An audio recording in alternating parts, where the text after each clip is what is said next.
선생님이 이제 학원을 운영한 지가 얼마나 됐죠? 이제 9년 차 됐지. 그러면 그 9년 동안 여러 학생들을 가르쳤을 거 아니에요? 그렇지. 그때 가장 힘들었던 학생이 기억나는 학생 있나요? 다 힘들었던 것 같은데? 근데 선생님은 직업이 가르치는 사람, 교사, 아니면 강사, 아니면 지금 학원 운영이니까 원장, 가르치는 일만 했었잖아. 그러니까 사실 되게 수많은 학생들 봤거든? 근데 학원을 차리고 나서 진짜 친구들을 좀 자세히 어떻게 보면은 정말 친밀하게 볼 수 있었던 것 같아. 그리고 선생님 수업 패턴 자체가 그렇게 다수를 두지 않고 친구들이 또 오래 다니잖아. 그럼 진짜 이런 경우 되게 많잖아. 초등학교 때 들어와서 대학 수능까지 보게 한다거나 이런 경우도 너무 많고. 그러니까 사실은 나는 늙고 걔는 크고 이런 식이 되게 많았어. 근데 그러니까 졸업할 때는 마음이 막 뜨거워지는 거 알아? 그냥 내가 낳진 않았지만 그 아이가 내 자식 같고 내 아들 같고 내 딸 같고 이런 느낌의 친구들이 이제껏 거의 많았던 것 같아. 그리고 그대도 그렇고 그러니까 오래 다녔던 친구 중에. 근데 이제 지금생 떠오르는 친구들이 있다 그러면 사실은 한 친구가 처음에 수업을 받았을 때 사실은 앉아있지를 못하는 거야. 어린 친구였어요? 너도 알걸? 그래서 어리지 않았어요. 예, 그래서 어리지 않은 친구였는데 선생님이 그 친구를 중3 고1 고무렵을 받았어요. 근데 이제 처음에 너무 고민이 되는 거야. 왜냐면 뭐 기본이 안 되고 잘 못하겠고가 문제가 아니고 왠지 공부를 안 할 것 같은 거야. 근데 내가 그 공부를 안 하는 애랑 얼마나 싸워야 되나 막 이 생각을 했었어.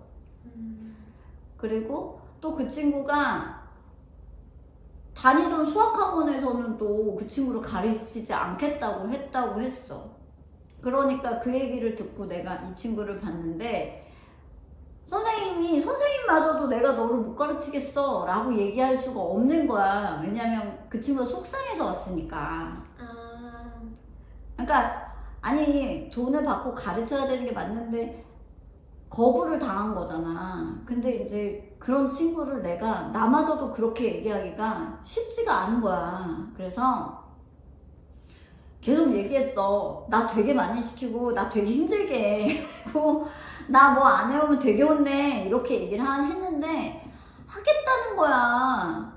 해보겠다는 거야. 그래가지고 사실 반신반의하면서 받았고, 그리고 이제 그 과정이 절대 쉽지 않았어요. 왜냐면 공부를 막 해본 적도 없는 친구고, 그리고 어떻게 보면 그게 본인 탓이든 아니든 이렇게 때를 놓쳤다는 느낌을 본인도 했으니까. 그리고 진짜 한참 그때 또 코로나 시기도 겹쳤고 그래서 힘들었어. 그러다가 그 친구가 좀 달라졌던 게 선생님이 생각하기에 그러니까 한 8개월쯤 지나고 나선가 시험을 보고 이제 모르겠어요. 점수가 막 확연하게 늘어나는 시험도 아니었어. 근데 좀 알겠다 싶었었나 봐. 그러니까 내신을 보는데. 근데 내신 공부라는 게 그렇잖아요. 범위를 얼마나 자주 보느냐인데 그 친구가 그 범위를 굉장히 열심히 자주 본다는 느낌이 좀 들었고 그 시험은 좀 달랐다라는 느낌이 들었어. 아이가 태도가 좀 바뀌었으니까. 원래 오라는 시간에 안 오고 책 없고 그리고 뭐 하라고 하면 아무것도 안 돼 있고 항상 그래서 한참 얘기하다가 이제 맨날 있잖아. 정신교육 시키고 맨날 앉혀놨었는데 그 시험이 지난 후에는 좀 점수가 많이 오르진 않았어도 공부에 좀 진지해졌다고 할까? 그랬었어.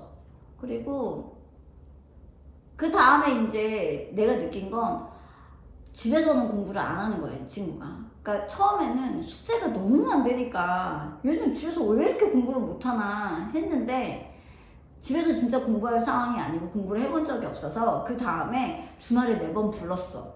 토요일날 불러서 과제를 하고 보내고 걔는 과제를 내주면 안 할 거잖아. 그러니까 과제를 다 한 걸 확인하고 보냈으니까 남들 다 갈 때 얘는 일찍 와가지고 2시간, 3시간 더 하고 갔어. 근데 그러다 보니까 내가 뭘 느꼈냐면 얘가 내가 볼 때는 공부를 하는 거야. 그리고 공부를 하다가 궁금한 게 있으면 물어볼 사람이 있는 게 너무 좋았었나 봐. 그래가지고 그냥 옆에 뒀어. 그리고 한 6개월이 지나고 또 중간고사, 기말고사를 봤단 말이야. 눈에 띄게 좋아진 거야. 그러니까 그때부터 얘가 공부 맛을 알게 된 거지. 사실 공부라는 게 그렇잖아. 잘한 경험이 많으면 공부는 잘할 수밖에 없거든. 그쵸. 나한테 긍정적인 느낌을 주는 어떤 행위잖아. 그쵸. 그러니까 그 친구가 이렇게 바뀌는 걸 봤어. 아우, 속은 얼마나 썩였나 몰라 진짜. 그래가지고 하다못해 글씨 쓰는 법도 가르쳤어. 진짜 연필 이렇게 잡고 써라. 고등학생한테 그런 거 가르치는 선생님이 어딨어. 근데 그래도 기분 나빠하지 않았어 걔는. 그게 컸네요. 그게 좀 걔랑 나랑, 아니, 내가 이렇게까지 뭐라고 하는데 쟤는 나 같으면 삐질 것 같은데 안 삐졌어. 그 다음날 또 맑은 얼굴로 숙제 안 하고 와. 선생님 저 숙제 안 했으니까 하고 갈게요. 그게 하루가 되고 이틀이 되고 3일이 됐어. 그래? 어차피 남는 자리 공부하고 가. 이렇게 해서 쌓였거든. 그러다가 얘가 포텐이 2학년 2학기 때 포텐이 터지더라고. 왜냐면 영어 한 과목만 점수가 나오는 게 아니야. 진작 영어는 90점의 점수를 받았고 내신에서. 그리고 내가 그때 느꼈는데 얘가 영어에 소질 없는 애는 아니었거든.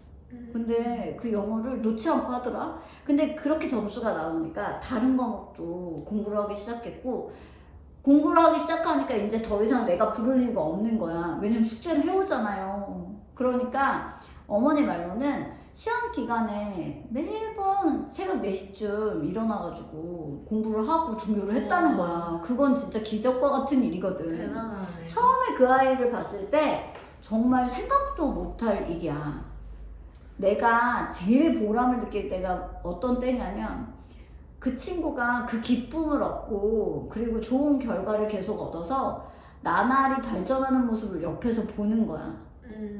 그게 선생님한테는 제일 행복인데, 그래도 처음에 그렇게 힘들게 하더니 나중에 또 그렇게 성적이 오르고, 나중에는 결과적으로는 영어를 제일 잘했지만 성적이 굉장히 잘 나왔고, 그리고 수능도 뭐 생각보다 나쁘게 보지 않았어. 영어는 나쁘게 보지 않았고. 그리고 이제 선생님이 마지막에 수능을 이제 마친 날 어머니랑 그 친구랑 한번 왔었거든. 네, 진짜 어머니 손잡고 울었던 것 같아. 기억에 남을 수밖에 없네요. 아니 왜냐면 이렇게 여러 가지 마음이 드는데 제일 많이 들었던 거는 얘가 얼마나 힘들었을까야. 힘들었을까. 그리고 이 친구 가르치면서 선생님이 느낀 건 하나였던 것 같아. 누구도 못하고 싶진 않잖아. 그쵸. 방법적으로 힘들고 내가 해본 적이 없으니 괴롭고 재미없는 걸 계속해야 되니까 얼마나 힘들어. 근데 그 과정에서 어쨌거나 걔가 이겨내는데 너무 자랑스럽잖아. 근데 그 과정에서 걔가 얼마나 힘들고 외로웠을까를 생각하니까 좀 눈물이 나더라고. 그리고 어머니도 어머니대로 그래도 고등학교 3년 시절 선생님이 함께 있어 주셔서 얘가 끝까지 마무리를 할 수 있었던 것 같다라고 얘기해 주시니까 보람이 있었어. 그래서 그때 이후로는 선생님은 못한다, 내가 지금 때를 놓쳤다 하는 친구들한테 한 번만 더 생각해 보라고 그래. 방법이 없는 건 아니니까. 그쵸. 다 할 수는 없어도 할 수 있는 것부터 하면 되거든. 약간 희망을 준 그렇지. 친구네요. 희망을 준 거고, 그리고 그런 친구를 내가 가르쳐 봤으니 다른 친구도 가르칠 수 있는 거지. 너 정도 하는 친구도 어떻게 했어. 그러니까 나한테는 어떻게 보면 하면 된다라는 거, 그리고 놓지 않으면 된다라는 거 가르쳐 준 사례니까 그 친구가 좀 마음에 남는 것 같아. 그럼요. 그리고 앞으로 좀 생각나는 친구들을 저기 머릿속에 담아볼게. 다음번에는 또 다른 친구 한번 사례를 물어보도록 하겠습니다. 그래요.